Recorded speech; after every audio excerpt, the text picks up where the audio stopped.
Friends, स्वागत है आपका फिर से हमारे यूट्यूब चैनल पर। आज हम आपको कक्षा 12 रसायन विज्ञान में कुछ एक महत्वपूर्ण टॉपिक बताएंगे। हमने आपको पिछली जो क्लासेस थी उसमें आपको चैप्टर 4 कंप्लीट करवा दिया था, जो कि आपके पेपर में महत्वपूर्ण टॉपिक थे उसमें के, वो हमने आपको बता दिए हैं। अब हम आपको चैप्टर 5 स्टार्ट करवाएंगे, लेकिन उससे पहले, उसको स्टार्ट करने से पहले हम आपको ये बताएंगे परमाणु क्रमांक की, क्योंकि उस चैप्टर में परमाणु क्रमांक एटॉमिक नंबर ज़्यादा पूछे जाते हैं, उनका इलेक्ट्रॉनिक विन्यास कैसे किया जाता है और लिगैंड वगैरह बनते हैं। तो उसे पढ़ने के लिए सबसे पहले आपको ये ही पढ़ना पड़ेगा। तो चलते हैं आप टॉपिक की ओर। टॉपिक क्या है, यहाँ पर लिखा है परमाणु क्रमांक एटॉमिक नंबर। तो इसमें आपको क्या बताना है, हाइड्रोजन का, हीलियम का, लिथियम का क्या बताना है, एटॉमिक नंबर बताना है, परमाणु क्रमांक। और आपको पता है ये याद करना बहुत ही ज़रूरी है, क्योंकि अगर आप कक्षा 10 में थे फिर भी आपको ये याद करने को दिए होंगे। अगर आपने कक्षा 10 में याद नहीं किए हैं तो आपको 12th में ये याद करने पड़ेंगे। अगर 12th में भी आप इसे याद नहीं करोगे तो ये आपको BSc करोगे तो उसमें तो फिर याद करने पड़ेंगे। तो आपको आगे याद करने से पहले आप अभी ही याद कर लो क्या जा रहा है। तो यहाँ पर आपको याद करना है सिर्फ और सिर्फ 30 तक, जो परमाणु क्रमांक हैं वो आपको करने हैं 30 तक याद। तो यहाँ पर पहला लिखा है हाइड्रोजन का एक है, आप ऐसे पढ़ लेना, hydrogen, helium, lithium, beryllium, boron, carbon, nitrogen, oxygen, fluorine, neon, sodium, magnesium, aluminium, silicon, phosphorus, sulphur, chlorine, argon, potassium, calcium, scandium, titanium, vanadium, chromium, manganese, iron, cobalt और निकिल। फिर क्या है आगे, कॉपर और जिंक। सिर्फ और सिर्फ आपको 30 तक याद करनी है, ज़्यादा आपको आगे जाना नहीं है, सिर्फ और सिर्फ 30 तक। अगर आपको 30 तक याद नहीं हो रहा है तो आप 20 तक याद कर लो। कहाँ तक कर लो, कैल्शियम तक आप इसे याद कर लो, क्योंकि ये आपके लिए बहुत ही ज़्यादा महत्वपूर्ण है। क्योंकि अगर आपको एटॉमिक नंबर याद होंगे तो आप क्या कर लेंगे, अफबाहु के नियम से इलेक्ट्रॉनिक विन्यास आराम से कर लेंगे। मतलब दो प्रकार से कर सकते हैं हम इलेक्ट्रॉनिक विन्यास, एक अफबाहु के नियम से और एक जो नाभिक होता है ना, उसमें जो कक्षक होते हैं उसके आधार पर कर सकते हैं। तो यहाँ पर पहले मैं आपको इसकी नंबर बताऊँगी, फिर आपको बताऊँगी कि इलेक्ट्रॉनिक विन्यास कैसे किया जाता है नाभिक के आधार पर। तो यहाँ पर दिया है, पहला दिया है हाइड्रोजन का 1, हीलियम का 2, लिथियम का 3, बेरिलियम का 4, बोरॉन का 5, कार्बन का 6, नाइट्रोजन का 7। आगे है ऑक्सीजन का 8, फ्लोरीन का 9, नियोन का 10, सोडियम का 11, मैग्नीशियम का 12 और एल्यूमिनियम का कितना है 13 और सिलिकॉन 14। अब आगे है, यहाँ पर लिखा है फास्फोरस। फास्फोरस का कितना है 15 और सल्फर का है 16 और क्लोरीन का है 17, आर्गन का है 18। यहाँ पर अगला है पोटेशियम। पोटेशियम का है 19 और कैल्शियम का है 20 और स्केडियम का कितना है 21। और यहाँ पर लिखा है फिर है टाइटेनियम। क्या है टाइटेनियम, यहाँ पर टाइटेनियम क्या है 22, कितना है ये है 22। और यहाँ पर फिर आगे है वेनेडियम। क्या है वेनेडियम का कितना दिया है 23 और क्रोमियम का कितना है 24। फिर आगे आएगा मैग्नीशियम। मैग्नीशियम का कितना है, मैग्नीशियम का है 25। फिर है आयरन 26, कोबाल्ट 27, निकिल 28। फिर आगे दिया गया है, इसमें मैं आपको पलट के बता रही हूँ। यहाँ पर दिया गया है कॉपर का 29 है और जिंक का कितना है 30। यहाँ पर मैं आपको अब इलेक्ट्रॉनिक कॉन्फ़िगरेशन करना बताऊंगी। यहाँ पर आप इलेक्ट्रॉनिक कॉन्फ़िगरेशन कैसे कर सकते हैं, जैसे कि यहाँ पर ये क्या है, ये है कोश। पहले ये क्या है नाभिक है। नाभिक के अंदर क्या होता है, प्रोटॉन और न्यूट्रॉन। जहाँ की प्रोटॉन को क्या कहते हैं हम, धनायन। क्या कहते हैं, धनायन, धनायन कहते हैं। और न्यूट्रॉन को क्या कहेंगे हम, उदासीन। इस पर कोई भी चार्ज नहीं होगा। जो धनायन होता है उस पर प्लस का चार्ज लगाते हैं और जो ऋणायन होता है उस पर हम माइनस का चार्ज लगाते हैं। इसी से क्या बनता है, मतलब जो आयन बनते हैं ना, जैसे कि Mg2+ आयन, क्योंकि Mg ने 2 आयन किसी और को दिए हैं, इस वजह से बन गया उस पर 2+ आयन। तो यहाँ पर इनके पहला कोश है यहाँ पर मैं आपको इनके कोष में इलेक्ट्रॉनिक विन्यास कैसे भरा जाता है।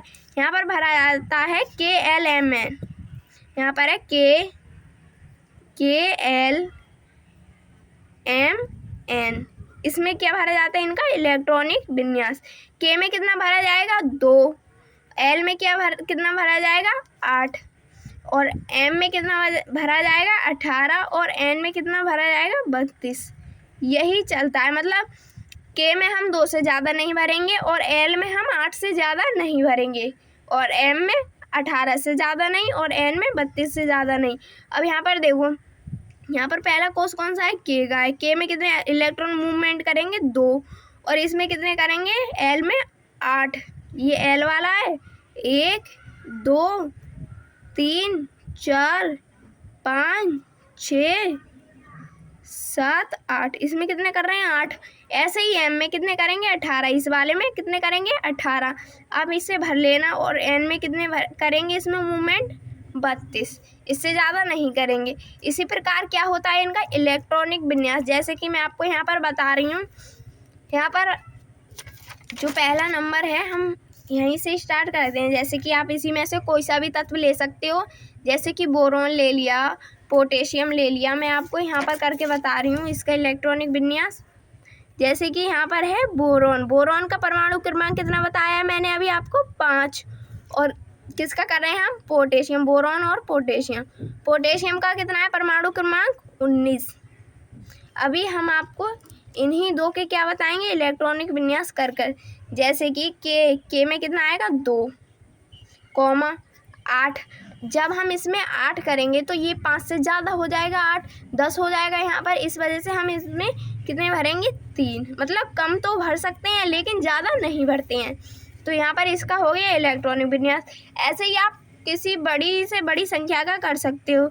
जैसे कि यहाँ पर देखो, यहाँ पर कर रहे हैं 2, 8, कितने हो गए 8। इसमें कितने भरे जाएंगे 18, लेकिन हम इसमें 18 भरेंगे तो कितने हो जाएंगे ज़्यादा, इस वजह से हम इसमें कितने भरेंगे 9। तो कितने हो गए 2 और 8 कितने हो गए 10, और 9 कितने हो गए 19। अब मैं आपको इसमें एक होमवर्क दूंगी, आपको घर से कर लाना है। यहाँ पर मैं आपको इधर से ही बता रही हूँ, इधर से आपको किसका करना है, कैल्शियम का करना है। चलो कैल्शियम को ही ले लेती हूँ। कैल्शियम का इलेक्ट्रॉनिक विन्यास कमेंट में कर बताना है। मैं आपको इसका एटॉमिक नंबर भी लिखकर बता रही हूँ। इसका एटॉमिक नंबर है 20। आपको इसको कमेंट बॉक्स में लिखकर बताना है इसका इलेक्ट्रॉनिक विन्यास कैसे होता है। तो उम्मीद है आपको ये समझ में आ गया होगा। हमने जो पिछली वीडियो बताई थी, इस वीडियो से पहले हमने आपको हिंदी में पढ़ाया था, जिसमें हमने आपको पर्यावरण प्रदूषण के बारे में बताया था, और वो आपके पेपर के लिए बहुत ही ज़्यादा महत्वपूर्ण है। फिर हम आपको हिंदी में ज़्यादा से ज़्यादा करेंगे तो 2 या फिर 3 निबंध लेखन और बता देंगे, फिर आपके 9 नंबर क्लियर हो जाएंगे। हमने आपके हिंदी में ज़्यादा से ज़्यादा सिलेबस करवा दिया है, थोड़ा सा ही रह गया। हम वहाँ पर नंबर के हिसाब से चल रहे हैं, हम आपको सीरीज़ वाइज नहीं बता रहे हैं, सिर्फ और सिर्फ नंबर के हिसाब से। और इसमें मैं बताती हूँ, इसमें मैंने आपको करवा दिया चैप्टर 4 का एंड करवा दिया है। अब इस वीडियो के बाद मैं आपको अगली वीडियो दूंगी, जिसमें कि मैं आपको उपसह संयोजी यौगिक चैप्टर 5 करवाऊंगी, जो कि आपके पेपर के लिए क्या है, बहुत ही ज़्यादा महत्वपूर्ण। इसमें मैं आपको एक चीज़ और दिखाना चाहती हूँ, जो कि हमारी प्रकृति में होता है। यहाँ पर दिया गया है, मैं आपको अभी दिखाती हूँ। यहाँ पर जो प्रकृति में, ये देखो, ये जो पेड़ों का हरा रंग होता है, ये जो पत्ते हरे हरे होते हैं, उसमें क्या होता है, उसमें होता है क्लोरोफिल, जिसके कारण पत्तियाँ कैसी होती हैं, हरी हरी। और क्लोरोफिल किससे मिलकर बना है, क्लोरीन से ही मिलकर बना है। ये है हमारे गांव का नज़ारा।